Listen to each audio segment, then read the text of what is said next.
नमः भगवते वासुदेवाय। नारायणं नमस्कृत्यं नरं चैव नरोत्तमं देवीं सरस्वतीं व्यासं ततो जयमुदीरये।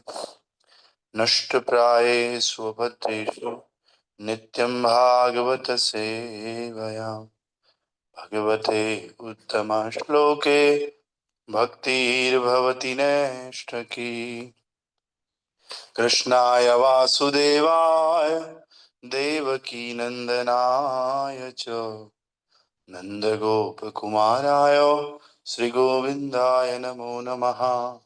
मूकं करोति वाचालं पङ्गुं लङ्घायते गिरिं यत्कृपां तमहं वन्दे श्रीगुरो दीनतारिणं श्रीपरमानन्दमाधवं श्रीकृष्णचैतन्य ईश्वरं गुरुवे गौरचन्द्राय राधिकाय तदालये कृष्णाय कृष्णभक्ताय तद्भक्ताय नमो नमः। नमो विष्णुपादाय कृष्णपृष्ठाय भूतले श्रीमते भक्तिवेदांत गोस्वामिने इति नामिने। नमस्ते सरस्वते देवे गौरवाणी प्रचारिणे निर्विशेष शून्यवादी पाश्चात्य देश तारिणे। जय श्री कृष्ण चैतन्य प्रभु नित्यानंद श्री अद्वैत गदाधर शिवासादि गौर भक्त वृंदा। हरे कृष्णा कृष्णा कृष्णा हरे हरे हरे राम राम राम हरे हरे। हरे कृष्णा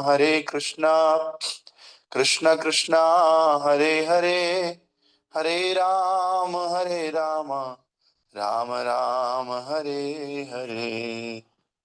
नमो पंकजनाभाय नमो पंकजमालिने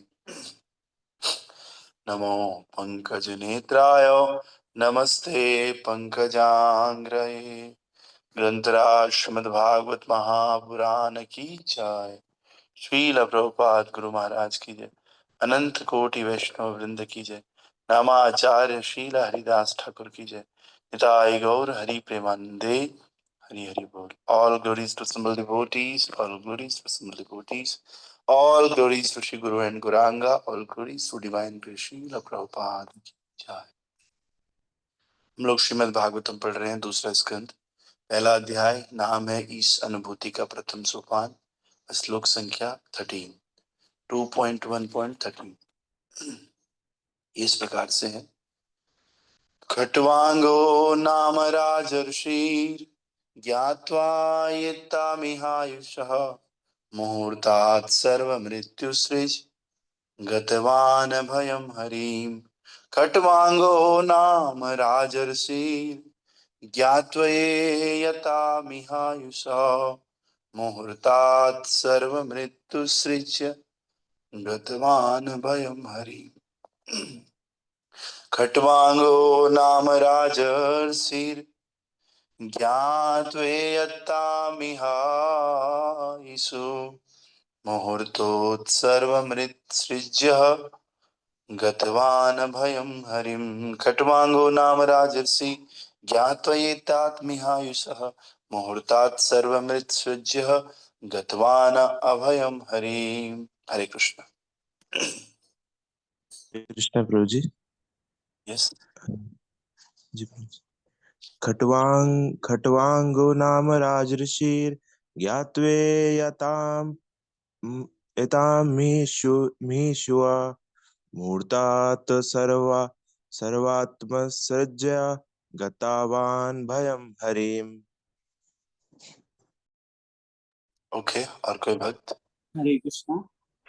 खट्वांगो नाम राजऋषि ज्ञात्वेयत्तामिहायुषः मुहूर्तात् समृत्युसर्ज्य गत्वा नाभयं हरिम्।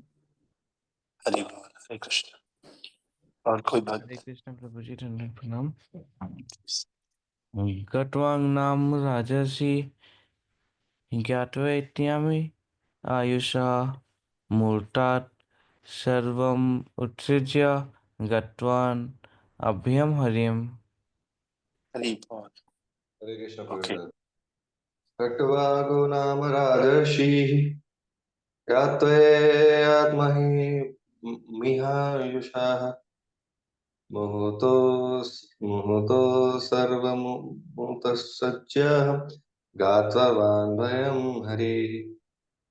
हरि बोल। तो कल हमने देखा what is the benefit of long life without any experience. बिना किसी अनुभव के लंबी लंबे जीवन का कोई फायदा नहीं है। बस हम इस जीवन को गंवाते हैं एक तरह से। और इससे अच्छा तो ये है कि पूरी चेतना के साथ हमें एक क्षण जीने को मिले बस। और इसी एक क्षण से हमें कल्याण का मार्ग मिलता है या कल्याण का मार्ग प्रशस्त होता है। कल हमने ये देखा था और इसके ऊपर प्रभुपाद जी ने बहुत सारा अच्छा तात्पर्य किया था। आज का जो अगला श्लोक है उस प्रकार है। राजर्षि खटवांग को जब ये सूचना दी गई कि उनकी आयु का केवल एक क्षण शेष है, तो उन्होंने तुरंत अपने आप को समस्त भौतिक कार्यकलापों से मुक्त करके परम रक्षक भगवान की शरण ले ली। तो खटवांग महाराज का जो चरित्र है इसी भागवतम में आता है आगे। तो खटवांग महाराज भगवान श्री रामचंद्र जी के ही कुल में हुए हैं खटवांग महाराज। तो उनको जब पता चला था कि भाई वो मरने वाले हैं अभी हमें जब पता चलेगा मरने वाले हैं तो हम बड़े बेटे को बुलाएंगे, बेटी को बुलाएंगे, जो उससे जिसकी शादी हो गई है, मैं एक बार उसका मुंह देखना चाहता हूँ। उन्होंने अपने सारे भौतिक कार्यकलापों को तुरंत बंद कर दिया। परम पूज्य राधा गोविंद महाराज कहते हैं कि अगर आपको शरीर छोड़ना पता चल गया कि शरीर छूटने वाला है, तो आपको कुछ समय पहले ही जंगल में चले जाना चाहिए, वन में चले जाना चाहिए। तो वन का मतलब क्या है? कह रहे हैं वृंदावन। आपको वृंदावन चले जाना चाहिए, साधु संतों की संगति में चले जाना चाहिए और धीरे धीरे धीरे अपने मोह को और अपनी आसक्ति को परिवारी जनों और भौतिक व्यक्तियों के प्रति कम कर देनी चाहिए। धीरे धीरे ऐसा होगा कि एक दिन खत्म हो जाएगी और जब आप मृत्यु के नजदीक पहुंचोगे तो आपको भगवान का स्मरण होगा, परिवारी जनों का नहीं होगा। परिवारी जनों का स्मरण तो दोबारा खींच ले आएगा इधर ही, लेकिन भगवान का स्मरण आपको अपने धाम में पहुंचाएगा। इसीलिए खटवांग महाराज को जैसे ही पता चला कि भाई एक क्षण, वैसे प्रभुपाद जी ब्रैकेट में लिखते हैं एक क्षण मतलब एक मुहूर्त। ऐसा जैसे सुबह ब्रेकफास्ट कर रहे हैं तो पता चला कि दिन में लंच के समय मेरी मृत्यु हो जाएगी, तो दिन से लेकर लंच में 3-4 घंटे का गैप तो रहता ही है। उन्होंने इस 3-4 घंटे के लिए पूरी तरह अपनी सारी भौतिक क्रियाकलापों को बंद कर दिया और एकमात्र परम रक्षक भगवान श्री कृष्ण की शरण ले ली। इनसे हमें सीखना चाहिए, क्योंकि हमारी भी मृत्यु का कोई पता थोड़ी है कब आ जाए। तो इसलिए हमें सारे भौतिक कार्यकलापों को बंद कर देना चाहिए और भगवान की शरण लेनी चाहिए। तो फिलहाल ये बंद कर देने का मतलब है कि सुबह के समय, कम से कम सुबह के समय हमें सब चीजों को छोड़ करके पूरी कंसिस्टेंसी के साथ श्रीमद् भागवतम का श्रवण करना चाहिए और नाम का जप करना चाहिए सुबह सुबह। बस ये 2 काम कर लिए, तीसरा काम करने की आवश्यकता नहीं। तो हम पूरे एक दिन के लिए बचे रहेंगे, फिर अगले दिन के लिए यही, अगले दिन के लिए यही, और हमें पूरी तरह से चार्ज होना है हर दिन। तो आइए तात्पर्य में प्रभुपाद जी क्या कह रहे हैं। तात्पर्य बाय अर्चनीय वंदनीय प्रातः स्मरणीय जगत गुरु श्रील प्रभुपाद जी द्वारा। श्रील प्रभुपाद की जय। प्रभुपाद बताते हैं पूरी तरह से प्रतिबद्ध व्यक्ति को अपने वर्तमान मनुष्य शरीर के मूल कर्तव्य का ज्ञान होना चाहिए। भौतिक जीवन की तुरंत की आवश्यकताओं की पूर्ति के लिए किया गया कर्म ही सब कुछ नहीं है। मनुष्य को अगले जीवन में श्रेष्ठतम पद प्राप्त करने के लिए अपने कर्तव्य के प्रति सजग रहना चाहिए। मनुष्य जीवन हमें इसी मुख्य कर्तव्य की तैयारी करने के लिए मिला है। यहाँ पर महाराज खटवांग का उल्लेख राजर्षि के रूप में हुआ है, क्योंकि वे अपने ऊपर राज्य प्रबंध का उत्तरदायित्व होते हुए भी अपने जीवन के मुख्य कर्तव्य को भूले नहीं थे। तो प्रभुपाद जी बता रहे हैं जो भी व्यक्ति है अपनी प्रगति चाहता है, उसको अपना कर्तव्य का ज्ञान होना चाहिए, पता होना चाहिए मेरा वास्तविक कर्तव्य क्या है। अब कर्तव्य क्या है हमारा? कर्तव्य भागवतम कह रहा है सवै पुंसाम परो धर्मो यथो भक्तिर अधोक्षजे अहेतुकी अप्रतिहता ययात्मा सुप्रसिद्धति। सारे मनुष्य, चाहे वो बच्चा हो, बूढ़ा हो, स्त्री हो, पुरुष हो, उनका एक ही कर्तव्य है। क्या कर्तव्य है? भगवान श्री कृष्ण की भक्ति करना। और वो भक्ति कैसी होनी चाहिए? निष्काम भक्ति होनी चाहिए, किसी कामना से रहित भक्ति। और ऐसी भक्ति क्यों करनी है? ताकि भगवान की प्राप्ति कर सके। तो हमें सबको पता होना चाहिए कि हमारा श्रेष्ठतम जो कार्य है, कर्म तो बहुत है, हमारे बहुत सारे कर्तव्य है।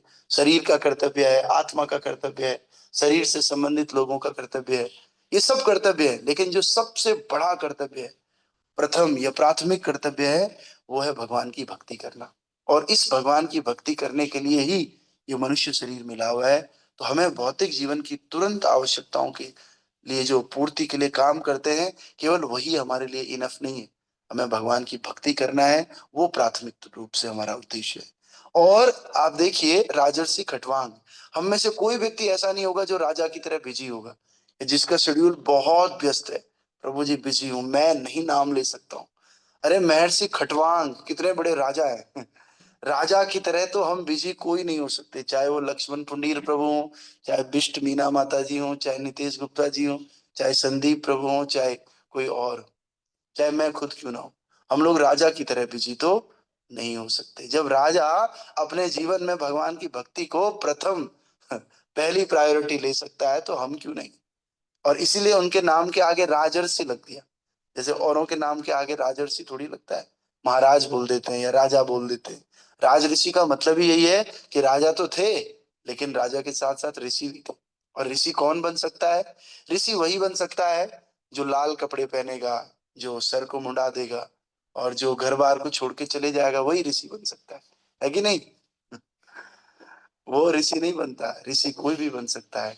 ऋषि टी शर्ट में कुछ लिखा हुआ है, ऐसी टी शर्ट पहन करके भी ऋषि बना जा सकता है। बस करना क्या होगा, महाराज खटवांग की तरह अपने सारे कामों को करते करते पहले लक्ष्य को भगवान पे केंद्रित करना होगा, वो ऋषि बन सकता है। तो इस प्रकार से बहुत सारे लोगों का उदाहरण है जिन्होंने राजा के साथ साथ या राजा के कर्तव्यों के साथ साथ ऋषि होने का भी कर्तव्य किया। तो ऐसे ऋषियों को, महाराज अम्बरीश, अम्बरीश महाराज भी राजर्षि थे, ऐसे ही खटवांग महाराज भी राजर्षि थे। बहुत सारे लोग ऐसे राजा हुए। तो हम सबको इनसे प्रेरणा लेनी चाहिए, इंस्पायर होना चाहिए। भैया ये लोग राजपाट चलाने के साथ साथ भगवान की भक्ति कर सकते हैं। वो भी भक्ति ऐसी नहीं, कैसी भक्ति कि भक्ति को ही प्रमुख मानते थे, राजपाट को सेकेंडरी मानते थे। तभी तो आप महाराज अम्बरीश का सुनेंगे तो सवै मना कृष्ण पदार विंदयो, उन्होंने तो पूरा मन इंद्रियां सब भगवान को दे दिया था, और राजकाज भी करते थे। तो उसी प्रकार से हमको भी करना है। और मनुष्य जीवन हमें इसी मुख्य कर्तव्य की तैयारी के लिए मिला है। यहाँ पर महाराज खटवांग का उल्लेख राजर्षि के रूप में हुआ, क्योंकि वे अपने ऊपर राज्य प्रबंध का उत्तरदायित्व होते हुए भी अपने जीवन के मुख्य कर्तव्य को भूले नहीं थे। लेकिन हमें थोड़ी सी जिम्मेदारी आती नहीं है, प्रभु जी एग्जाम चल रहे ना, प्रभु जी टाइम नहीं मिलता ना मुझे। हाँ, सैटरडे को भी पैक हो, संडे को दूसरी रेस चल रही है ना, somebody was telling me कि संडे को भी नहीं, सो एक क्लब ज्वाइन किया है ना, नहीं टाइम मिलता है। तो टाइम मिल जाता है तो कर लेता हूँ। मैंने कहा भैया रील तो चलाते होंगे? कह रहा है कि नहीं प्रभु जी रील का भी टाइम नहीं मिल रहा आजकल। मैं कहा रील का नहीं मिल रहा है, नाम तो ले लिया कर। हाँ कोशिश तो कर सकते हैं, ये तो सही कह रहे हो आप। फिर अगली बार पूछा, हाँ प्रभु जी फिर वही टाइम ही नहीं मिला। तो टाइम तो मिलेगा ही नहीं, टाइम तो उस दिन भी नहीं मिलेगा जब चार पांच लोग सुबह आकर के लकड़ी के कुछ काट पाट करके उसमें कुछ बिछा रहे होंगे कि अब भाई ले जाना है। अब तो जाना ही है यहाँ से। टाइम तो तब भी नहीं मिलेगा, तब भी बोलेंगे प्रभु जी रुक जाओ, अभी अभी मत लेकर जाओ। अभी मेरा काम है, अभी मैंने रील देखी नहीं थी। तो इस प्रकार से हम मुख्य कर्तव्य को भूल जाते हैं। यही हाल महाराज युधिष्ठिर और महाराज परीक्षित जैसे अन्य राज ऋषियों का भी था।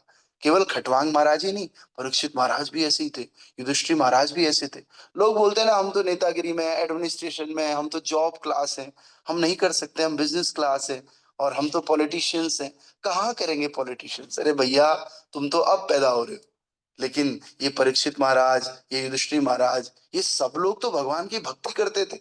इनको नहीं आप अपना आइडियल बनाते, आप उनको बनाते हो जिनका खुद भी आध्यात्मिक जीवन खत्म है, और जो केवल जन्म मृत्यु जरा व्याधि के चक्र में और खुद भी घसीटे जा रहे हैं और दूसरों को भी घटी घसीट रहे हैं, उनको अपना आइडियल मान रहे हैं हम, बताइए।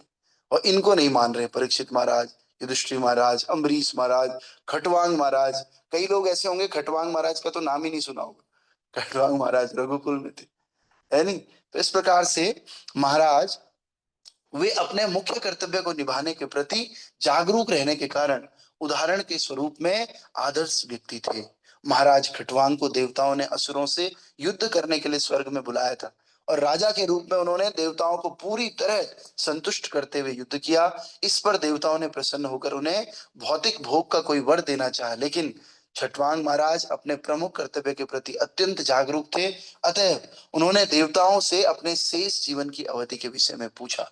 इसका अर्थ यह है कि वे देवताओं से भौतिक वर प्राप्त करने के उद्देश्य में नहीं थे, क्योंकि उन्हें अगले जीवन की तैयारी करनी थी। सोचिए, देवता बोल रहे हैं बताओ क्या चाहिए, तो वो कह रहे हैं कि नहीं नहीं भौतिक चीजें मत दीजिए मुझे, आप मुझे ये बता दो कि मेरा जीवन कितना शेष है। समझ रहे हैं आप?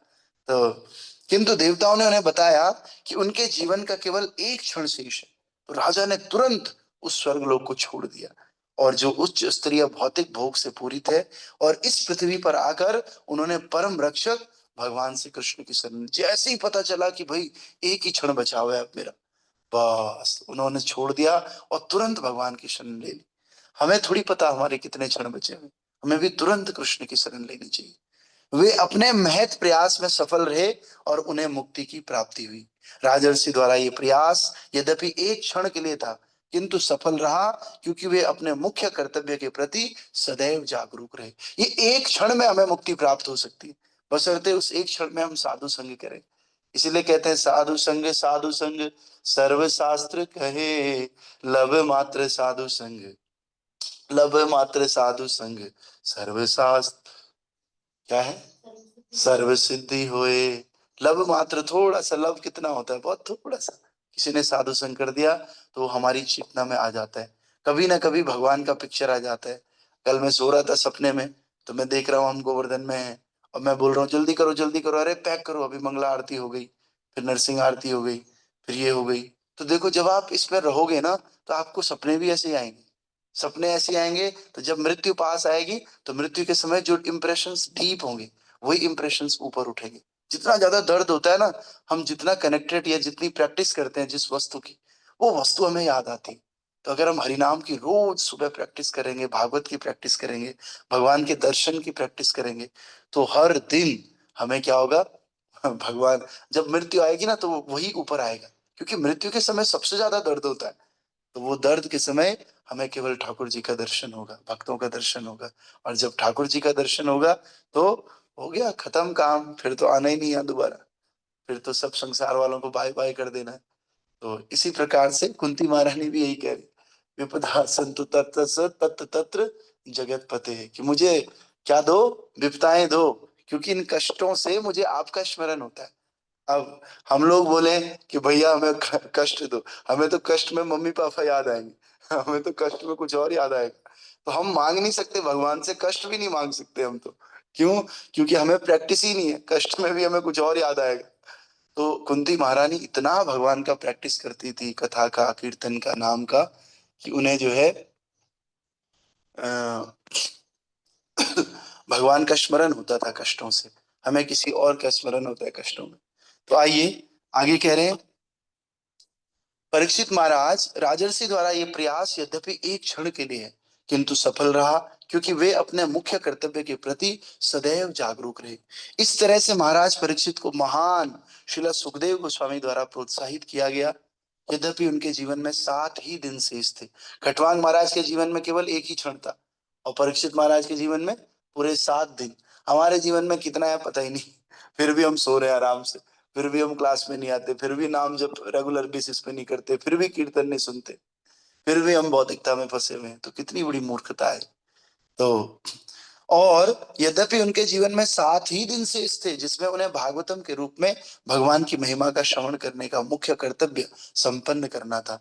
भगवान की इच्छा से महाराज परीक्षित को अविलंब श्रील सुखदेव गोस्वामी मिल गए, और आध्यात्मिक सफलता का जो महान कोष वे अपने पीछे छोड़ गए हैं, उसका उल्लेख श्रीमद् भागवतम में सुंदर ढंग से किया गया। अब देखो, अगर हमें भी मान लिया लास्ट क्षण में पता चल जाए कि हम मरने वाले हैं, और हमें हमें ठीक है भगवान की शरण ले भी ली, हम नहीं ले पाएंगे शरण अगर प्रैक्टिस नहीं है तो।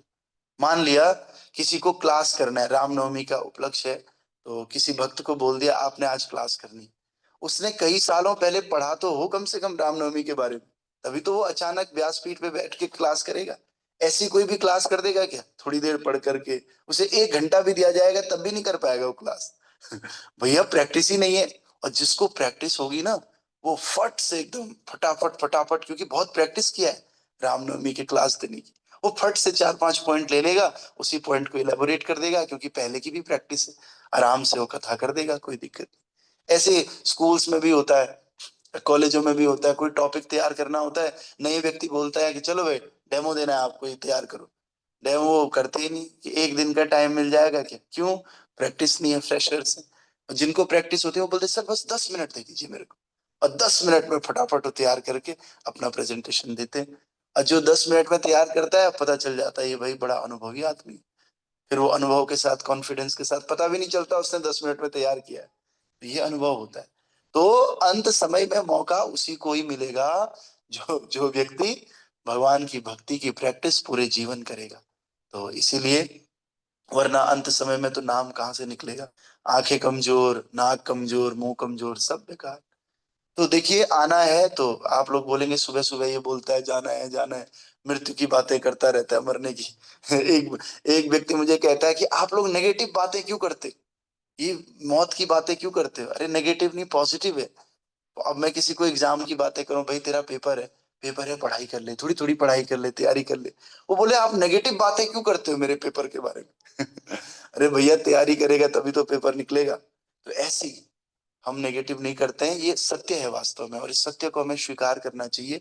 तो हमें अंत समय में उतनी कठिनाई नहीं होगी। सोचो, जो मृत्यु के बारे में सोच कर के ही इतनी दिक्कत हो रही है, तो बताओ वो जब सच में मृत्यु आएगी, कितना कष्ट उसको होगा, कितना मुश्किल होगा शरीर छोड़ने में। और क्या वो शरीर छोड़ने के बाद भी भगवान के धाम जाएगा? कभी नहीं जाएगा, दोबारा दूसरा शरीर मिलेगा। तो देखो, जाना तो सभी को है, आए हैं तो जाएंगे, राजा रंक फकीर, एक सिंहासन चढ़ चले, एक बंधे जात जंजीर। आना है तो सबको जाना है, लेकिन अंतर है जाने जाने में। एक व्यक्ति जाएगा कैसे? विमान आएगा, तुकाराम, संत तुकाराम की तरह विमान आएगा, और विमान में बैठ करके जाएंगे। दूसरा कैसे आएगा? विमान विमान कुछ नहीं आएगा, यमदूत आएंगे, और इतने बड़े बड़े संगल लेकर आएंगे लोहे के, और जंजीरें लेकर के आएंगे, हमें बांधेंगे और घसीटते हुए लेकर के जाएंगे। तो दोनों जाने जाने में बड़ा अंतर है। कई लोग बोलते हैं कितनी भक्ति कर लो, कितने अमीर हो, जाना तो सबको ही है ना, मरना तो आपको भी पड़ेगा। भैया मरने मरने में अंतर है। तो इस प्रकार से बड़ी आसान मौत भगवान दे देते हैं, है ना। तो हम सबको इसी की तैयारी करनी है, और खूब रोज सुबह आकर के श्रीमद् भागवतम का 1 श्लोक पढ़ना है, 2 श्लोक पढ़ने हैं, अपने को चार्ज करना है, भगवान के पवित्र नामों का जप करना है। और आज एकादशी है। संतोष माता जी का एक प्रश्न पूछ रही है, क्या एकादशी है कि नहीं? अवश्य रूप से आज एकादशी है माता जी। और आज की एकादशी का नाम है कामदा एकादशी, चैत्र मास के शुक्ल पक्ष की एकादशी। और ये हमारे जो हिंदू कैलेंडर है ना, नववर्ष, ये नया साल है, और नया साल की पहली एकादशी है हिंदू कैलेंडर के अनुसार, चैत्र मास की शुक्ल पक्ष की एकादशी कामदा एकादशी। और वैसे जो साउथ वाला पार्ट है नीचे, साउथ वाले पार्ट में मायापुर, जगन्नाथपुरी, उधर ही एकादशी 9 को मनाई जाएगी, परसों।